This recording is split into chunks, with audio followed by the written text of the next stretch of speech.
رسول اللہ صلی اللہ علیہ وسلم نے ایک مرتبہ فرمایا کہ درختوں میں سے ایک درخت ایسا ہے جس کے پتے کبھی نہیں جھڑتے اور اس کی مثال مسلمان جیسی ہے، مجھے بتلاؤ وہ کیا درخت ہے؟ تو لوگ جنگلی درختوں کی سوچ میں پڑ گئے اور عبداللہ بن عمر کے دل میں آیا کہ میں بتلا دوں کہ وہ کھجور کا پیڑ ہے۔ عبداللہ کہتے ہیں کہ پھر مجھے شرم آ گئی اور میں چپ ہی رہا۔ تب لوگوں نے عرض کیا، یا رسول اللہ، آپ ہی خود اس کے بارے میں بتلائیے۔ آپ نے فرمایا، وہ کھجور ہے۔ عبداللہ کہتے ہیں کہ میرے جی میں جو بات تھی وہ اپنے والد حضرت عمر رضی اللہ عنہ کو بتلائی۔ وہ کہنے لگے کہ اگر تو اس وقت کہہ دیتا تو میرے لیے ایسے ایسے قیمتی سرمایے سے زیادہ محبوب ہوتا۔ صحیح بخاری حدیث نمبر 131۔ حضرت علی رضی اللہ تعالی عنہ سے روایت ہے کہ میں ایسا شخص تھا جسے جریان مزی کی شکایت تھی، تو میں نے اپنے شاگرد مقداد کو حکم دیا کہ وہ رسول اللہ صلی اللہ علیہ وسلم سے دریافت کریں، تو انہوں نے آپ صلی اللہ علیہ وسلم سے اس بارے میں پوچھا۔ آپ صلی اللہ علیہ وسلم نے فرمایا کہ اس مرض میں غسل نہیں ہے، ہاں وضو فرض ہے۔ صحیح بخاری حدیث نمبر 132۔ ایک آدمی نے مسجد میں کھڑے ہو کر عرض کیا، یا رسول اللہ، آپ ہمیں کس جگہ سے احرام باندھنے کا حکم دیتے ہیں؟ تو رسول اللہ صلی اللہ علیہ وسلم نے فرمایا، مدینے والے ذوالحلیفہ سے احرام باندھیں، اور اہل شام جحفہ سے، اور نجد والے قرن منازل سے۔ ابن عمر نے فرمایا کہ لوگوں کا خیال ہے کہ رسول اللہ صلی اللہ علیہ وسلم نے فرمایا کہ یمن والے یلملم سے احرام باندھیں، اور ابن عمر کہا کرتے تھے کہ مجھے یہ آخری جملہ رسول اللہ صلی اللہ علیہ وسلم سے یاد نہیں۔ صحیح بخاری حدیث نمبر 133۔ ایک شخص نے آپ صلی اللہ علیہ وسلم سے پوچھا کہ احرام باندھنے والے کو کیا پہننا چاہیے؟ آپ صلی اللہ علیہ وسلم نے فرمایا کہ نہ قمیص پہنے، نہ صافہ باندھے، اور نہ پاجامہ، اور نہ کوئی سرپوش اوڑھے، اور نہ کوئی زعفران اور ورس سے رنگا ہوا کپڑا پہنے، اور اگر جوتے نہ ملیں تو موزے پہن لے، اور انہیں اس طرح کاٹ دے کہ ٹخنوں سے نیچے ہو جائیں۔ صحیح بخاری حدیث نمبر 134۔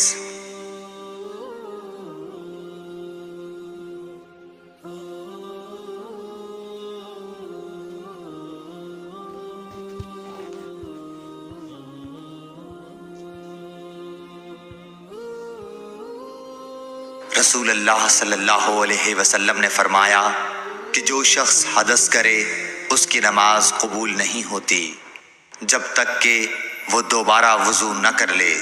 حضرموت کے ایک شخص نے پوچھا کہ اے ابو ہریرہ، حدث ہونا کیا ہے؟ آپ نے فرمایا، پخانے کے مقام سے نکلنے والی آواز والی یا بے آواز والی ہوا۔ صحیح بخاری حدیث نمبر 135۔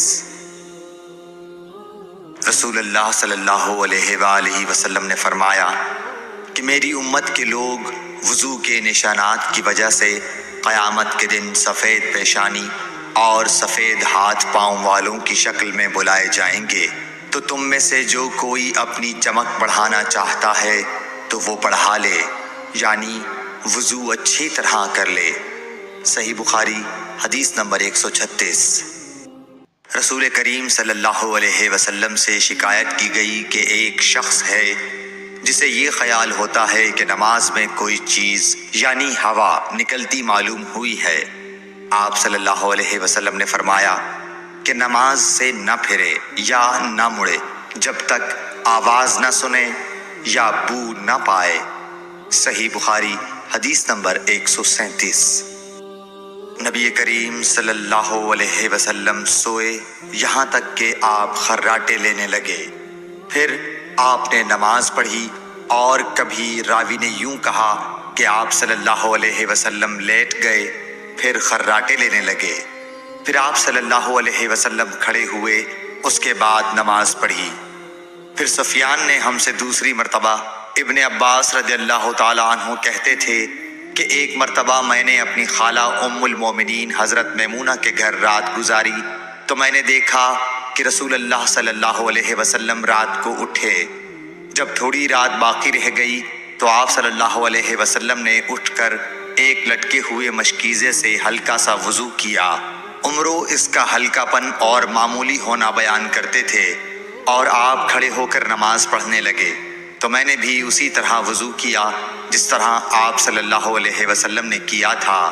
پھر آ کر آپ کے بائیں طرف کھڑا ہو گیا اور کبھی سفیان نے ان یسارہ کے بجائے ان شمالہ کا لفظ کہا، مطلب دونوں کا ایک ہی ہے۔ پھر آپ صلی اللہ علیہ وسلم نے مجھے پھیر لیا اور اپنی داہنی جانب کر لیا، پھر نماز پڑھی جس قدر اللہ کو منظور تھا۔ پھر آپ لیٹ گئے اور سو گئے حتیٰ کہ خراٹوں کی آواز آنے لگی۔ پھر آپ کی خدمت میں مؤذن حاضر ہوا اور اس نے آپ کو نماز کی اطلاع دی۔ آپ صلی اللہ علیہ وسلم اس کے ساتھ نماز کے لیے تشریف لے گئے۔ پھر آپ نے نماز پڑھی اور وضو نہیں کیا۔ سفیان کہتے ہیں کہ ہم نے عمرو سے کہا، کچھ لوگ کہتے ہیں کہ رسول اللہ صلی اللہ علیہ وسلم کی آنکھیں سوتی تھیں، دل نہیں سوتا تھا۔ عمرو نے کہا، میں نے عبید بن عمیر سے سنا، وہ کہتے تھے کہ انبیاء علیہ السلام کے خواب بھی وہی ہوتے ہیں۔ پھر قرآن کی یہ آیت پڑھی، میں خواب میں دیکھتا ہوں کہ میں تجھے ذبح کر رہا ہوں۔ صحیح بخاری حدیث نمبر 138۔ رسول اللہ صلی اللہ علیہ وسلم میدان عرفات سے واپس ہوئے۔ جب گھاٹی میں پہنچے تو آپ اتر گئے۔ آپ نے پہلے پیشاب کیا، پھر وضو کیا اور خوب اچھی طرح نہیں کیا۔ تب میں نے کہا، یا رسول اللہ، نماز کا وقت آ گیا۔ آپ صلی اللہ علیہ وسلم نے فرمایا، نماز آگے ہے، یعنی مزدلفہ چل کر پڑھیں گے۔ جب مزدلفہ میں پہنچے تو آپ نے خوب اچھی طرح وضو کیا، پھر جماعت کھڑی کی گئی۔ آپ صلی اللہ علیہ وسلم نے مغرب کی نماز پڑھی، پھر ہر شخص نے اپنے اونٹ کو اپنی جگہ بٹھایا، پھر عشاء کی جماعت کھڑی کی گئی اور آپ نے نماز پڑھی، اور ان دونوں نمازوں کے درمیان کوئی نماز نہیں پڑھی۔ صحیح بخاری حدیث نمبر 139۔ ابن عباس رضی اللہ تعالی عنہ نے وضو کیا تو اپنا چہرہ دھویا، اس طرح کہ پہلے پانی کے ایک چلو سے کلی کی اور ناک میں پانی دیا، پھر پانی کا ایک اور چلو لیا، پھر اس کو اس طرح کیا، یعنی دوسرے ہاتھ کو ملایا، پھر اس سے اپنا چہرہ دھویا، پھر پانی کا دوسرا چلو لیا اور اس سے اپنا داہنا ہاتھ دھویا، پھر پانی کا ایک اور چلو لے کر اس سے اپنا بایاں ہاتھ دھویا، اس کے بعد اپنے سر کا مسح کیا، پھر پانی کا چلو لے کر داہنے پاؤں پر ڈالا اور اسے دھویا، پھر دوسرے چلو سے اپنا پاؤں دھویا، یعنی بایاں پاؤں۔ اس کے بعد کہا کہ میں نے رسول اللہ صلی اللہ علیہ وسلم کو اسی طرح وضو کرتے ہوئے دیکھا ہے۔ صحیح بخاری حدیث نمبر 140۔